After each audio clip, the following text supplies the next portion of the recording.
Le pinouiller-binouiller en Israël, c'est un sujet qui revient tout le temps. C'est une opportunité qui peut paraître en or, mais ça soulève une question fiscale absolument cruciale pour énormément de propriétaires.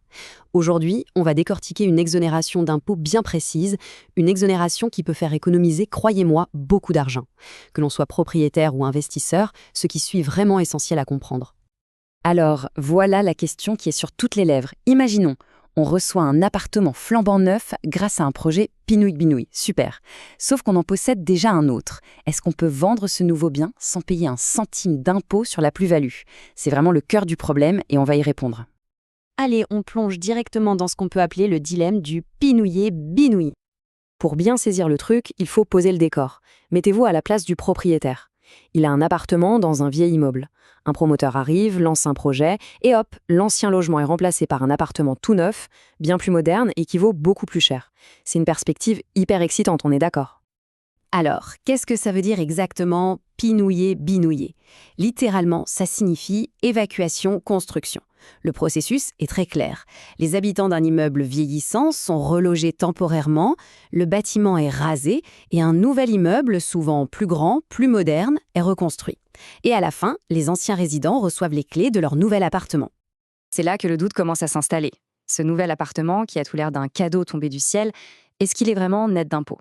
C'est la grande question. Le point d'inquiétude numéro 1, c'est la taxe sur la plus-value. Faut savoir qu'en Israël, quand on vend un bien immobilier, l'impôt sur le gain qu'on réalise peut être vraiment conséquent. Et c'est cette fameuse taxe qui est au centre de tout. Parce que la règle de base, celle que tout le monde connaît, elle est assez simple. Si on a plus d'un appartement, la vente de l'un d'eux déclenche automatiquement l'impôt sur la plus-value. Et c'est à cause de cette règle que beaucoup de gens pensent, logiquement, que la vente de leur nouvel appartement va être taxée très lourdement. Mais est-ce que c'est vraiment aussi simple que ça? Eh bien, la bonne nouvelle, c'est que, pour une fois, la réponse n'est pas dans les rumeurs ou les on-dit. Non, elle est là, écrite noir sur blanc, directement dans la loi sur la fiscalité immobilière. Et voilà le texte magique. C'est l'article 49-26. Il dit en gros qu'un vendeur, dans ce cas précis, est exonéré de la plus-value. Mais la partie la plus folle, c'est la fin de la phrase. En plus de toute autre exonération fiscale. Ce petit bout de phrase, il change absolument tout.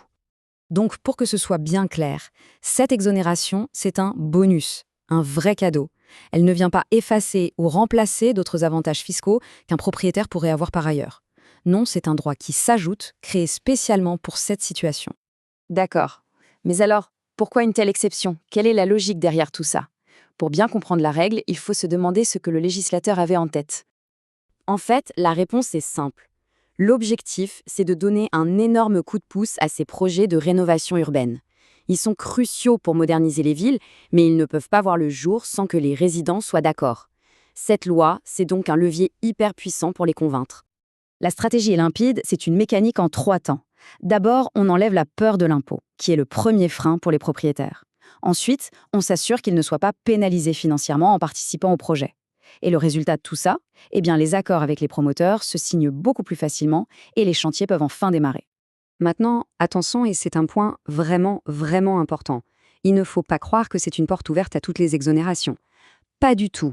C'est un outil très précis pour une mission très précise. Et là, on voit très bien la nuance. Ce que la loi permet, c'est de vendre l'appartement reçu du projet sans payer de taxes. Point. Par contre, ça ne veut absolument pas dire qu'on a une exonération générale sur tous ces autres biens. Si un propriétaire vend un deuxième appartement qui n'a rien à voir avec le projet, là, les règles fiscales classiques s'appliquent. L'exonération est vraiment ciblée sur le bien qui sort de l'opération, et uniquement celui-là. Bon, alors, si on devait tout résumer, quels sont les points absolument essentiels à garder en tête après tout ça? Voici les 4 points clés. Premièrement, cette exonération, elle est bien réelle, elle est dans la loi.